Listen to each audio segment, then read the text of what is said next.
Has U.S. President Donald Trump gone too far? Well, the man he fired at the FBI reportedly kept very good notes. In fact, one of his memos could be the evidence to bring down a president. Tonight, more Republicans in Congress are reportedly thinking what Democrats are now saying out loud. I'm Brent Goff in Berlin. This is The Day.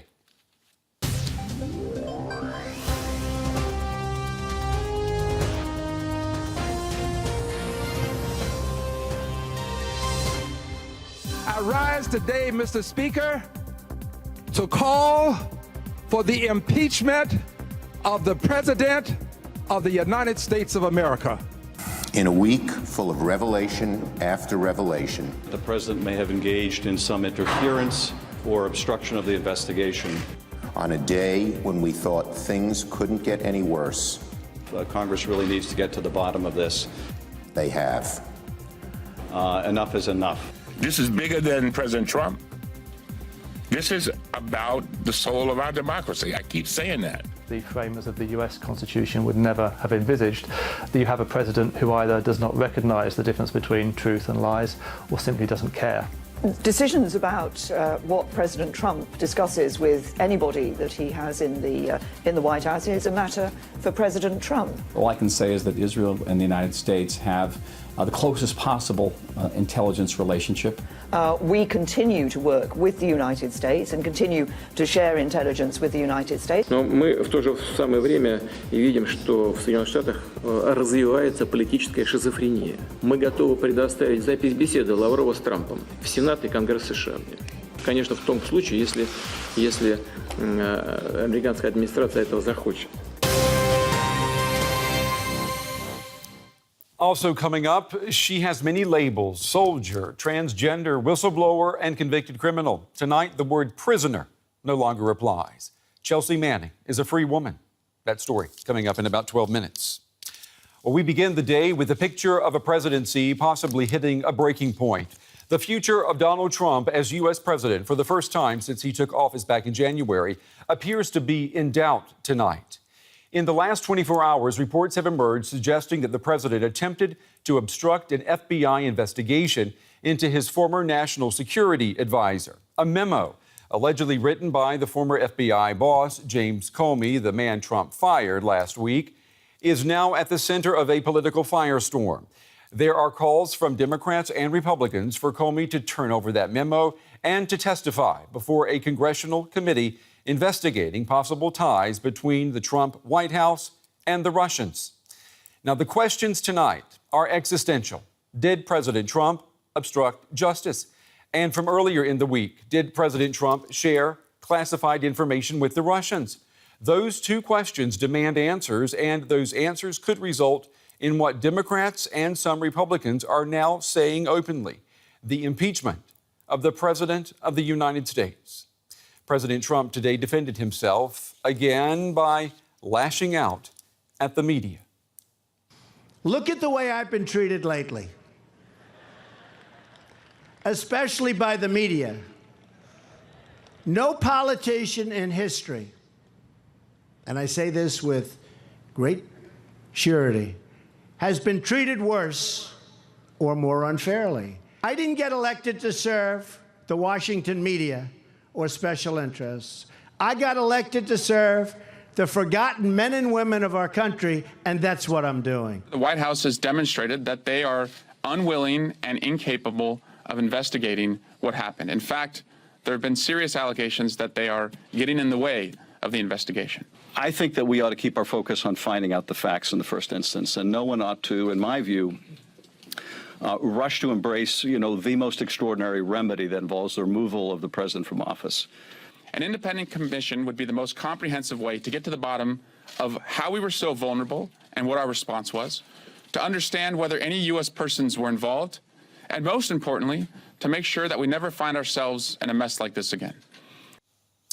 Well, I'm joined now by Greg Miller from the Washington Post in Washington, D.C. He's one of the reporters who broke the story about President Trump allegedly revealing highly classified information to the Russian foreign minister and the Russian ambassador to the U.S. Greg, it's good to have you on the day. We appreciate you taking the time to talk with us.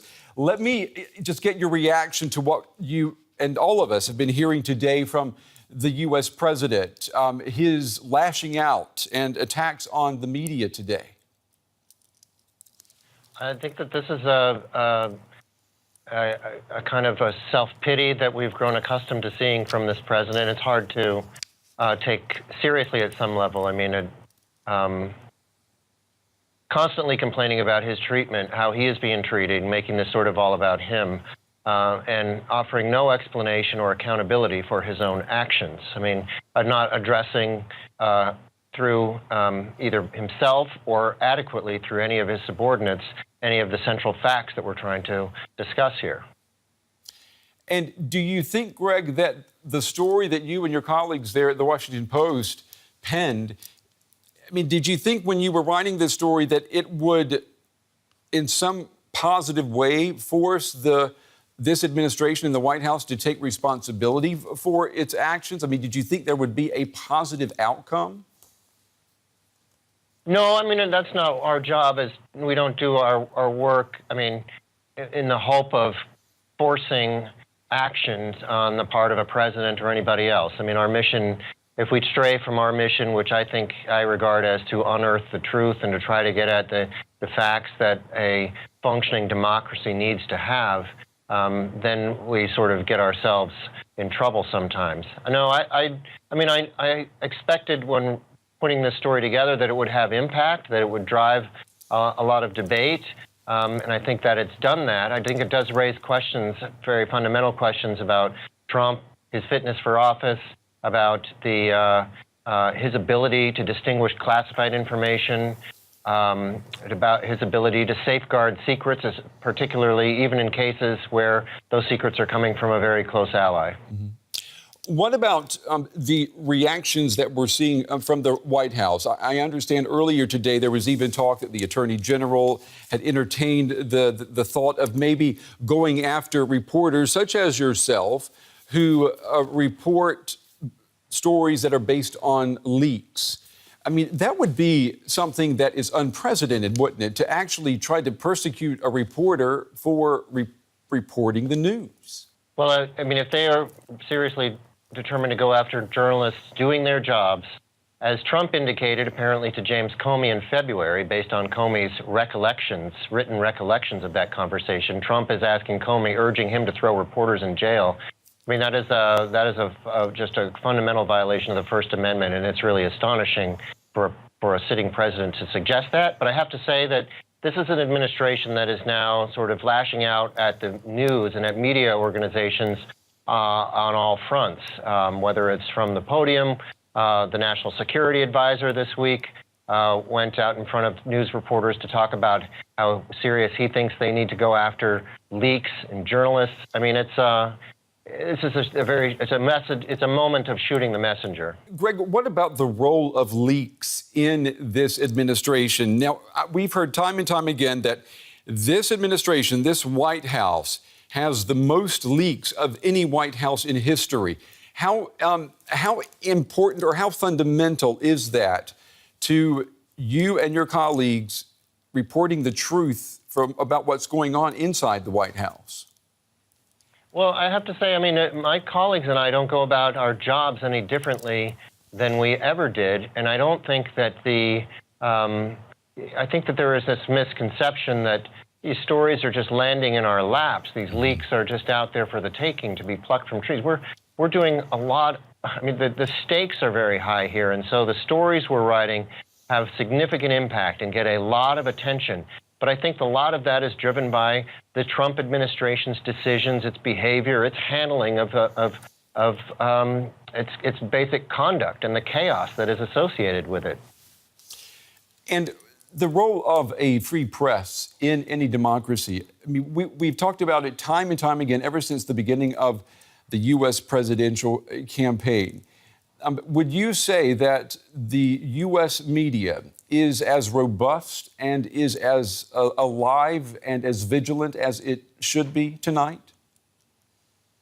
I definitely think so. I mean, I can tell you that the Washington Post has devoted substantial resources to reporting stories on all fronts that we think are of high impact and high consequence, and I think other news organizations are doing the same. I think there are significant stakes. I mean, you started off this segment talking about, playing segments and clips from officials in Washington who are starting to utter words about obstruction of justice and impeachment. I mean, this is a very high-stakes moment in Washington, D.C., a very intense one.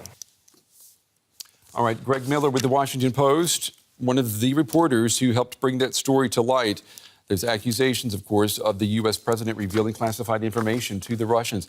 Greg, thank you very much. We appreciate you taking the time. We know that it's a busy time there at the Washington Post. We appreciate you talking with us on the day. Certainly is. Thank you so much.